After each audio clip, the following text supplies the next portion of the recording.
Assalamualaikum warahmatullahi wabarakatuh. Terima kasih saya ucapkan kepada Ibu tutor kami, Ibu Sudiah MPD, selaku tutor mata kuliah evaluasi pembelajaran di SD yang telah memberikan kesempatan kepada saya untuk mempresentasikan PowerPoint saya modul 6. Langsung saja.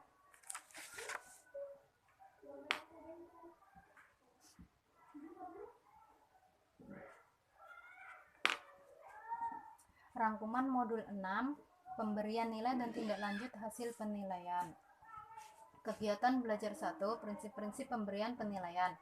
Guru harus mempersiapkan proses pembelajaran dengan mengembangkan acuan sistem pembelajaran agar proses pembelajaran terarah.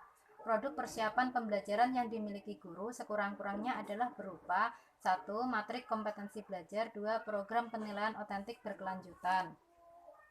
Yang A. Tujuan penilaian kelas. Penilaian kelas hendaknya diarahkan pada 4 tujuan berikut. Yang pertama, penelusuran atau keeping track, yaitu bahwa penilaian bertujuan untuk menelusuri agar proses pembelajaran anak didik tetap sesuai dengan rencana. Yang kedua, pengecekan atau checking up, yaitu bahwa penilaian bertujuan untuk mengecek apakah ada kelemahan yang dialami anak didik dalam proses pembelajaran. Yang ketiga, pencarian atau finding out, yaitu bahwa penilaian bertujuan untuk mencari dan menemukan hal-hal yang menyebabkan terjadinya kelemahan dan kesalahan dalam proses pembelajaran. Yang keempat, penyimpulan atau summing up, yaitu bahwa penilaian bertujuan untuk menyimpulkan apakah anak didik telah menguasai seluruh kompetensi yang ditetapkan dalam kurikulum. Yang B, fungsi penilaian kelas. Yang pertama, fungsi motivasi. Penilaian yang dilakukan oleh guru harus bisa memotivasi siswa untuk rajin belajar. Yang kedua, fungsi belajar tuntas, yaitu penilaian kelas harus diarahkan untuk memantau ketuntasan belajar siswa. Yang ketiga, fungsi sebagai indikator efektivitas pengajaran, yaitu bahwa di samping untuk memantau kemampuan siswa, penilaian kelas juga digunakan untuk melihat seberapa jauh proses belajar mengajar telah berhasil. Yang keempat, fungsi umpan balik, yaitu bahwa hasil penilaian harus dianalisis oleh guru sebagai bahan umpan balik bagi siswa dan guru. Yang C, prinsip penilaian kelas. Yang pertama, proses penilaian merupakan bagian dari pembelajaran. Yang kedua, penilaian mencerminkan masalah dunia nyata. Yang ketiga, menggunakan berbagai ukuran, metode, dan kriteria. Yang keempat, penilaian harus bersifat holistik. Yang kelima, penilaian kelas mengacu kepada kemampuan atau kompetensi referen. Yang keenam, berkelanjutan atau continuous. Yang ketujuh, didaktis. Yang kedelapan, menggali informasi. Yang kesembilan, melihat yang benar dan yang salah. Yang D, prosedur atau metode penilaian kelas. Yang pertama, penilaian tertulis atau paper pencil test, baik berupa soal pilihan ganda maupun uraian. Yang kedua, tes praktek atau performance test. Yang ketiga, penilaian produk. Yang keempat, penilaian proyek. Yang kelima, peta perkembangan. Yang keenam, evaluasi diri siswa.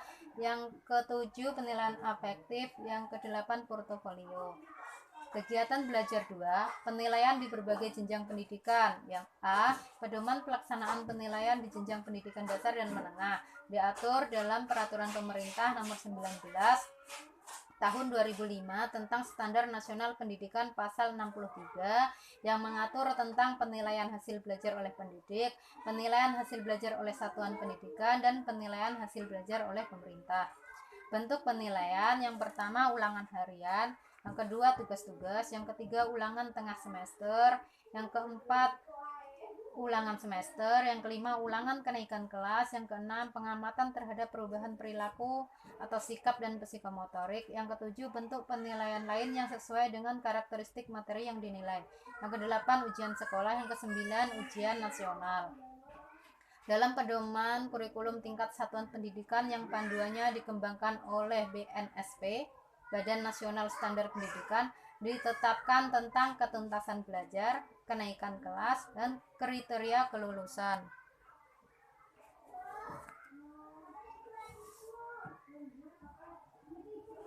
B. Pedoman pelaksanaan penilaian perguruan tinggi. Yang pertama, Undang-Undang Sistem Pendidikan Nasional tahun 1989. Yang kedua, Peraturan Pemerintah Nomor 60 tahun 1999. Yang ketiga, SK Mendiknas Nomor 233 /U/2000 tahun 2000. Yang keempat, SK Mendiknas mengenai penilaian hasil belajar mahasiswa bab 5 pasal 12, 14, 15 dan 16. Kegiatan belajar 3, pemanfaatan hasil tes untuk meningkatkan proses pembelajaran. Yang A, memanfaatkan hasil pretest dan post-test. Pretest adalah tes yang dilaksanakan pada awal proses pembelajaran, bertujuan untuk mengetahui penguasaan siswa terhadap materi yang akan diajarkan. Sedangkan post-test dilaksanakan setelah proses pembelajaran, bertujuan mengetahui apakah proses pembelajaran yang telah dilakukan efektif atau tidak. B, memanfaatkan hasil tes formatif. Hasil tes formatif digunakan untuk memonitor proses pembelajaran yang dilakukan telah mencapai tujuan pembelajaran yang ditetapkan atau belum. Yang C, manfaat hasil tes diagnosis. Tes diagnosis adalah tes yang digunakan untuk mengetahui penyebab kesulitan belajar siswa selama proses pembelajaran. Yang D, pemanfaatan hasil penilaian non-tes. Teknik non-tes ada 3, yaitu penilaian diri, penilaian sikap, dan portofolio. Penilaian sikap bertujuan untuk memperoleh masukan dan umpan balik bagi peningkatan profesionalisme guru, perbaikan proses pembelajaran, dan pembinaan sikap siswa. Portofolio merupakan rangkaian atau kumpulan karya atau hasil kerja siswa yang dilakukan dalam kurun waktu tertentu. Demikian yang dapat saya presentasikan. Kurang dan lebihnya saya mohon maaf. Saya akhiri. Wassalamualaikum warahmatullahi wabarakatuh.